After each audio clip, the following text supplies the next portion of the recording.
Bonjour à toutes et à tous.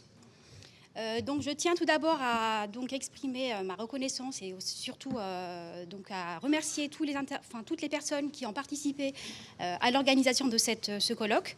Ce colloque qui nous fédère tous autour d'une problématique qui nous touche tant au niveau de la vie professionnelle que privée, qui est le numérique. Et justement, c'est autour de ce thème spécifique que va s'organiser ma présentation. Donc, qui a pour objectif de s'intéresser au champ des humanités numériques, notamment avec une tentative d'appréhender effectivement les tendances et les enjeux inhérents à ce champ.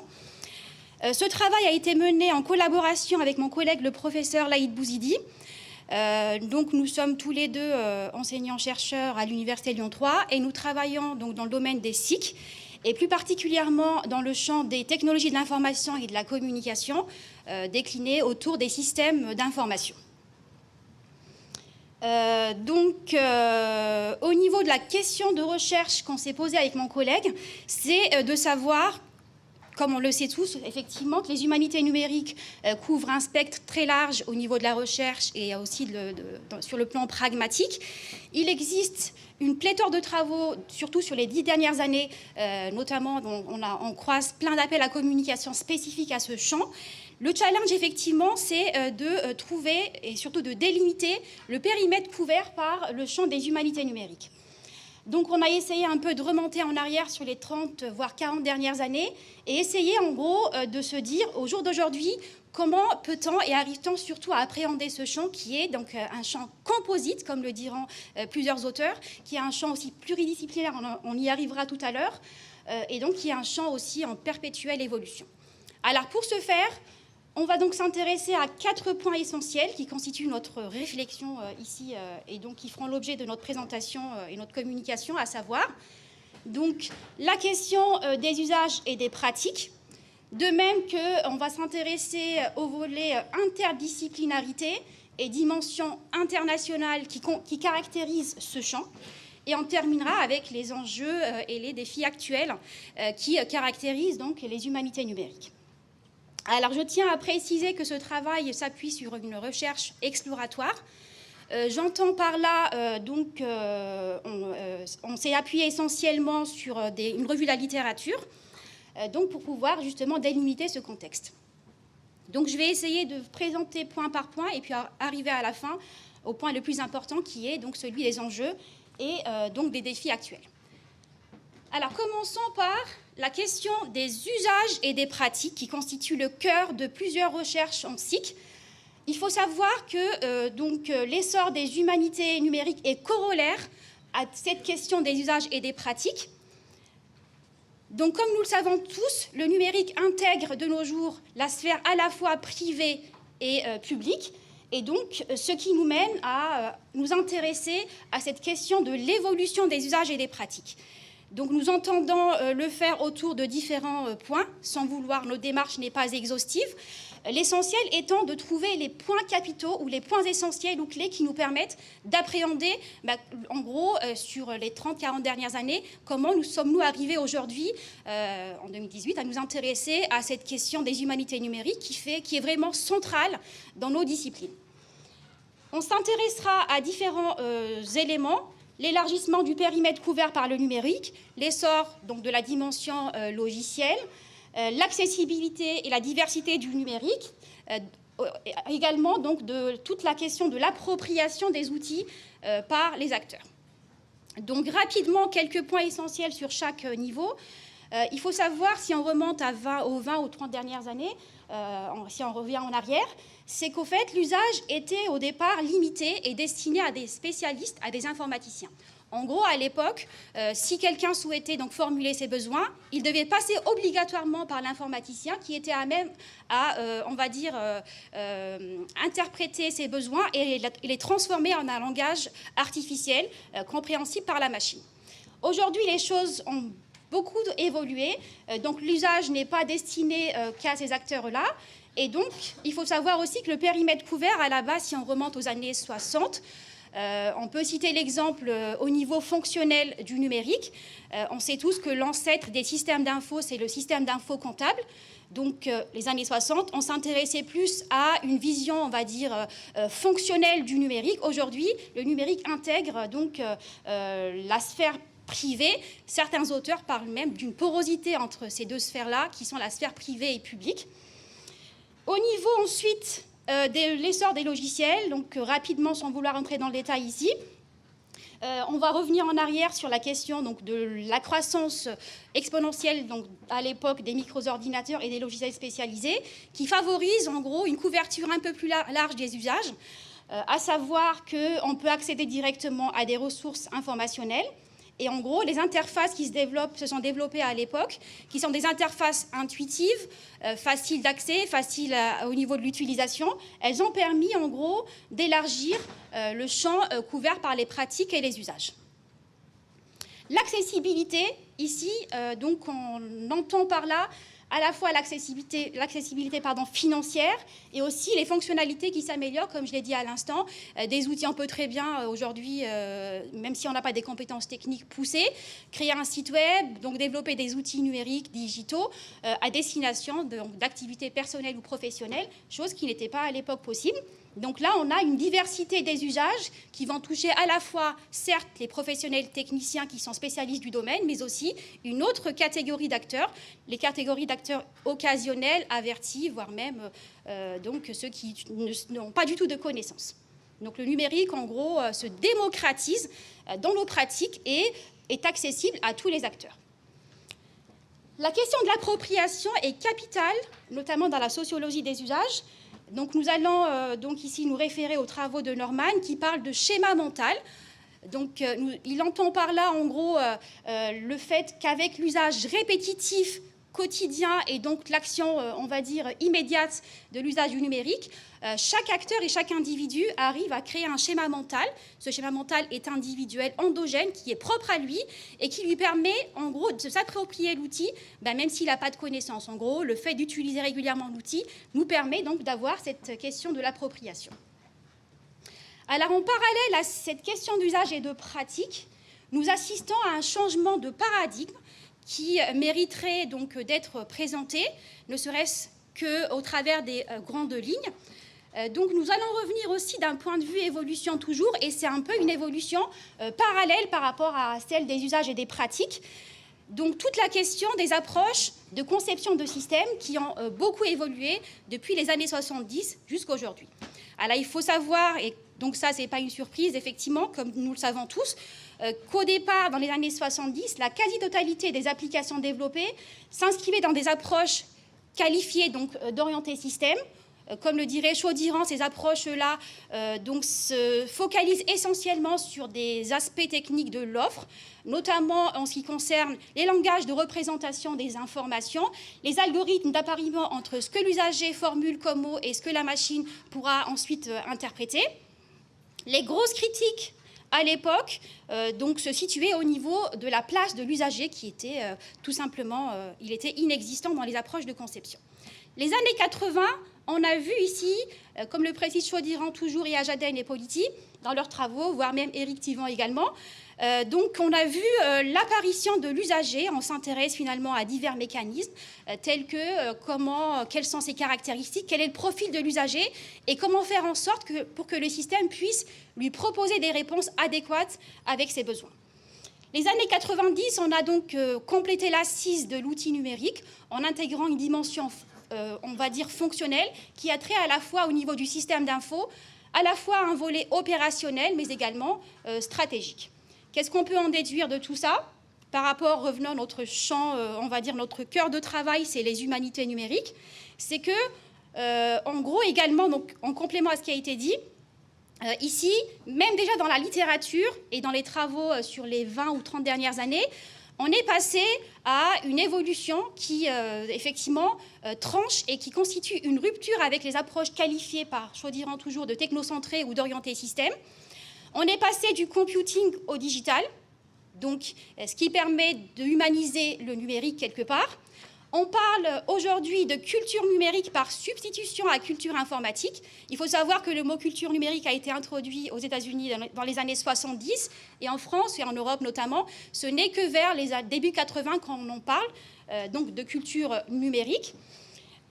On fait aussi référence aux travaux de Dohek et des Bruyard qui incitent à ne pas réduire l'informatique au monde des machines, au monde des robots, au monde des algorithmes, des méthodes computationnelles, mais surtout donc de placer les interactions sociales au centre du processus.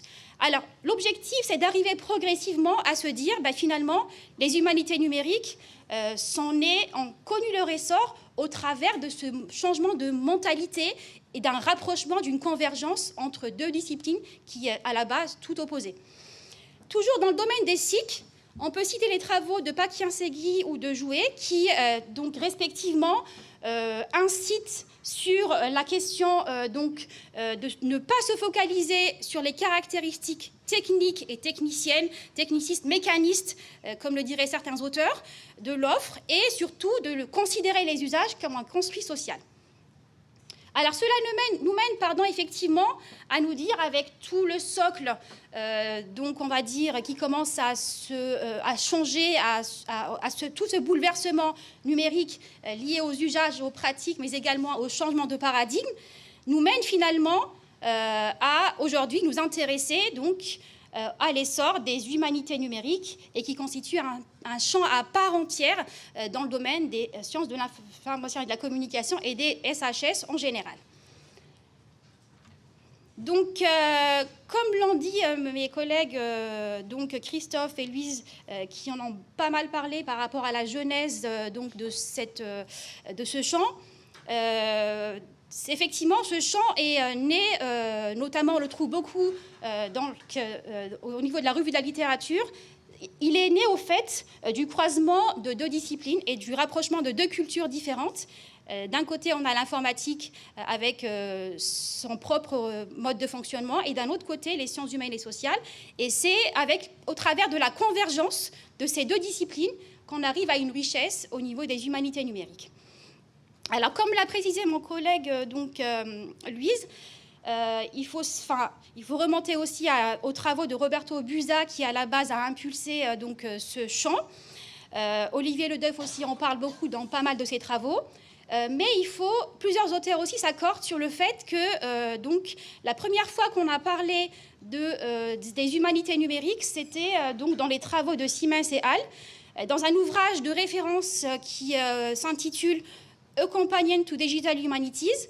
Donc les auteurs mettent en évidence l'importance des Digital Humanities par opposition aux humanités computing, déjà développées en amont par Roberto Busa et d'autres auteurs à l'époque. Puis petit à petit, dans les années 2010, au cours de la publication de différents travaux dans le New York Times et d'articles, donc ça a permis vraiment d'impulser le domaine et de le rendre visible au niveau international. Donc l'évolution s'est poursuivie au niveau universitaire puisque les humanités numériques, on a vu l'émergence de formations en master qui portent comme intitulé les humanités numériques, voire même de fonds d'investissement et de financement sur l'étude des humanités, comme le précise Hockey dans ses travaux. Donc on a parlé effectivement de cette évolution des pratiques, de la genèse des humanités numériques. Ça nous permet petit à petit d'arriver à deux éléments clés qui sont l'interdisciplinarité et la dimension internationale. Donc rapidement par rapport à ce point qui est l'interdisciplinarité, donc Benal effectivement dans ses travaux insiste sur l'enrichissement mutuel et donc la valeur ajoutée qui peut être fournie au travers de cette collaboration entre les méthodes computationnelles et les membres des SHS. D'autres auteurs parlent aussi de projets communs. Maintenant au niveau de la recherche proprement dite, l'objectif des travaux, et donc c'est qu'on espère effectivement atteindre au travers des humanités numériques, c'est de dépasser cette dichotomie qui existait depuis plusieurs années entre les approches quantitatives et qualitatives, et de pouvoir aussi ne pas privilégier les actions pragmatiques sur le raisonnement théorique, en gros plus des approches hybrides qui allieraient à la fois des méthodes quantitatives et qualitatives et une assise théorique derrière laquelle on pourra développer des idées sur le terrain, sur des terrains pratiques. Donc ça nous mène effectivement à dire finalement que les humanités numériques ne constituent guère donc une rupture avec ce qui préexistait. Au contraire, c'est le fruit de 30 ans de collaboration ou de rapprochement petit à petit qui ont été tissés entre deux disciplines qui, à la base, tout opposées. Donc c'est né de cette dynamique, finalement, qu'aujourd'hui on est dans ce champ qui est en perpétuelle mutation. Alors au niveau français, mes collègues en ont parlé, donc on peut citer ici le mouvement VATCamp. Comme l'a précisé notamment mon collègue, donc c'est un mouvement où on organise des non-conférences et surtout, donc la production scientifique est disponible en open access. Donc toutes les productions, tous les travaux qui ont été réalisés, les rapports sont accessibles et c'est un peu ce que prône ce mouvement. C'est à la fois la convergence entre deux disciplines, l'interdisciplinarité finalement, mais aussi l'accessibilité et l'open access des données qui sont accessibles à tous les acteurs. Donc voyons à présent sur le plan de la dimension internationale, et sans vouloir aussi rentrer dans le détail ici, alors je vais citer certaines composantes qui contribuent effectivement à l'essor de ce champ, qui est donc multidisciplinaire au niveau de l'enseignement et de la recherche, comme nous le rappellent Dacos et Mounier dans leurs travaux. Nous pouvons citer le premier centre de référence, qui est le CenterNet. Donc rapidement, cette plateforme permet de on va dire, de fédérer des publications dans le domaine. Et il existe différents centres de prestige qui sont animés au sein de dans différents pays. Nous citerons également l'institution connue qui est l'Alliance of Digital Humanities Organization, qui regroupe différents membres et qui a pour objectif, toujours dans le même état d'esprit, de créer des rassemblements multidisciplinaires et de pouvoir rendre, en gros, les travaux accessibles, voire même une reconnaissance dans des revues internationales de référence et des ouvrages aussi de très haute qualité, donc ce qui permet d'avoir une visibilité, on va dire, internationale dans le champ des humanités numériques. Donc notre objectif en citant ces deux composantes, il y en a aussi d'autres qui émergent, il y a des nouveaux diplômes qui se créent dans différents pays. L'objectif, c'est de se dire finalement, en plus de l'interdisciplinarité qui est capitale lors de l'appréhension des humanités numériques, il faut aussi un cadre d'acteurs. Donc s'il n'y a pas ces acteurs, le mouvement pourra s'essouffler et il n'y aura pas de visibilité donc, au niveau macro. Donc au niveau des défis, qui est notre dernier point ici donc, dans cette présentation, nous allons donc essayer de voir et de se poser des questions sur les défis, ce que ouvre finalement le débat, les humanités numériques, qu'est-ce qu'elles ouvrent comme débat sur les pratiques innovantes. Donc sans vouloir être exhaustive non plus dans cet exposé, on va s'intéresser à 3 innovations actuelles qui nous interpellent tous, qui sont le big data, les outils mobiles, les objets connectés, et voir en gros quel est le challenge à relever par les humanités numériques dans ce cadre spécifique. Alors commençons par les défis face ici au big data. Alors comme nous le savons tous, aujourd'hui il y a une production d'une masse importante de données qui est produite dans le web, que ce soit par les internautes, par les organisations. De même, toutes les traces que nous laissons lorsque nous allons surfer sur Internet. Donc, toutes ces données constituent un potentiel énorme qui est aujourd'hui exploité par des organisations pour des fins diverses et variées. La mise en place de cette exploitation s'appuie sur des stratégies big data qui se développent donc, et qui ne constituent pas un effet de mode. Elles fascinent les décideurs, les analystes, plein d'acteurs. Il y a même, comme je viens de le dire à l'instant, des masters qui commencent à se former et les spécialités qui commencent à se développer dans le domaine. Nous, ce qui nous intéresse dans ce contexte précis, donc quel serait le rôle de la médiation des humanités numériques. Donc finalement, ce champ-là, qu'est-ce qu'il pourra apporter de contribution, toujours en ayant en esprit le croisement entre l'informatique et les SHS. Donc je vais citer ici quelques points importants. Donc tout d'abord, globalement ici, l'idée est la suivante, c'est qu'on puisse trouver un juste équilibre, un juste milieu entre à la fois l'apport du numérique qui est indéniable, pour pouvoir justement gérer cette masse importante de données. Il faut aussi s'appuyer sur du data mining pour extraire l'info, l'analyser, l'interpréter, la capitaliser. Mais derrière ça, il y a des enjeux humains qu'il ne faudra pas négliger. On cite un point qui a été cité pas mal hier lors des sessions parallèles sur le Big Data, qui est celui de la protection des données numériques. En gros, qu'est-ce que deviennent toutes ces données qui sont exploitées, stockées, analysées? Et donc, qu'est-ce qu'on peut en faire d'un point de vue des humanités numériques pour pouvoir bien les appréhender? Je vais passer à présent aux défis face aux outils mobiles. Donc, simplement ici, les outils mobiles, leur architecture se base sur 3 dimensions complémentaires. On a la dimension technologique, donc on utilise tous des interfaces hétérogènes, que ce soit des téléphones, des ordinateurs, des tablettes, avec des systèmes d'exploitation variés. Cela est destiné à un usage humain, que ce soit sur le plan personnel ou professionnel, et on s'en sert pour des fonctionnalités, que ce soit la recherche d'infos, géolocalisation, donc des recherches diverses et variées, du M-commerce pour mobile commerce si on veut faire des achats en ligne. On voit bien que les usages se sont vraiment diversifiés et touchent un panel très large. Le challenge toujours pour les humanités numériques s'inscrirait à différents niveaux. Donc là, dans la littérature, on trouve différents concepts qui sont développés par plusieurs auteurs. Certains parlent d'invasion technologique, on pense à Bertrand dans ses travaux.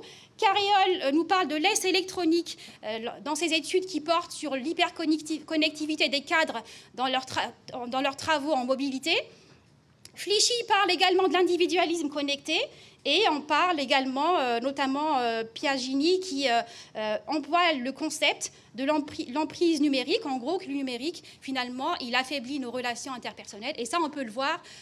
Exemple simple, si on va au restaurant, on peut apercevoir souvent des familles, des gens qui se connaissent. Au bout d'un moment, on discute et puis on se met tous sur nos téléphones. C'est des pratiques réelles et qui nous interpellent, nous, aujourd'hui, en tant que chercheurs en sciences de l'information et de la communication. Effectivement, cette médiation numérique devrait certes tirer profit de cette dimension technologique qui est indéniable, mais aussi de pouvoir limiter un peu les effets et les maux que le numérique apporte au niveau des usages. L'autre point, c'est les objets connectés. Je vais aller rapidement sur cette question. Donc, les technologies de l'information et de la communication, au départ, étaient créées pour relier des individus entre eux, puis des individus avec des machines.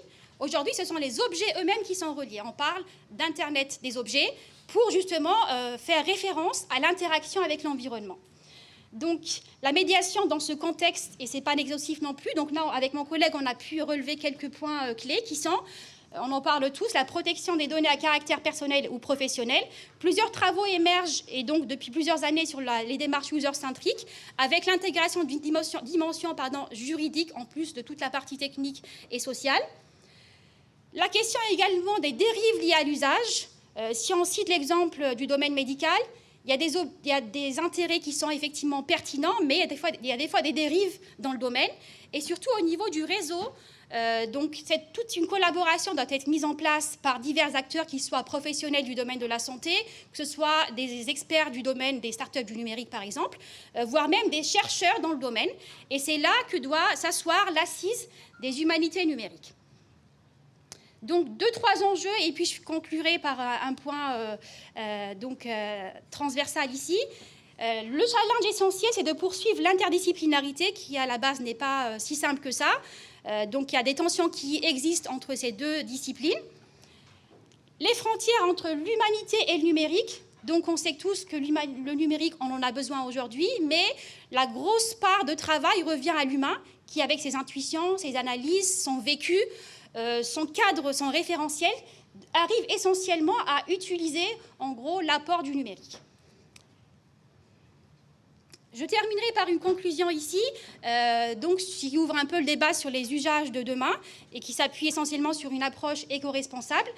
Si on se base sur le rapport de l'ONU qui nous dit que d'ici 2050, 66% de la population vivra en ville, et donc elle sera amenée en gros à consommer 70% des ressources mondiales, ce qui crée effectivement ici donc des émissions de gaz à effet de serre qui n'est pas négligeable. Toute une question est développée aujourd'hui sur les villes intelligentes, voire même sur d'autres thématiques qui intégreraient cette dimension green qu'il faut effectivement intégrer dans le processus. Certains auteurs parlent de TIC vert, d'éco-TIC, de Green IT, nous pensons notamment à Flippo. Mais quoi qu'il en soit, il faut que les humanités numériques, en plus de ce rapprochement progressif entre deux disciplines l'interdisciplinarité, la dimension internationale, il faut qu'effectivement qu'on arrive à intégrer un mode de pensée, un mode de réflexion et un mode de vie qui est donc éco-responsable. Et on rappelle rapidement ici les 3 piliers du développement durable qui sont le social, l'économique et l'environnemental, l'inclusion des acteurs qui n'est pas si évidente que ça, le volet économique, donc la recherche du gain, oui c'est bien, mais derrière, il faut aussi améliorer les conditions de vie des acteurs, et environnemental pour préserver l'énergie. Je terminerai ici par donc un petit schéma qui résume un peu notre propos. Finalement, les usages et les pratiques numériques s'appuieraient sur une approche multidimensionnelle. Alors, comme on l'a précisé, il y a une dimension fonctionnelle qui permet en gros de voir l'activité, qu'elle soit humaine ou professionnelle. Une dimension humaine qui s'intéresserait aux acteurs, à leur profil, leur référentiel. La technologie, on va choisir des plateformes adaptées, des outils adéquats à l'usage. Donc, toutes ces dimensions sont ici transversales. Et c'est ça ce qui fait le cœur et la richesse des humanités numériques, à laquelle nous rajoutons une dimension durable dont on a parlé et qui constitue, on va dire, la pierre angulaire de ce domaine. Je vous remercie. Donc, voici quelques sources et je vous remercie de votre attention.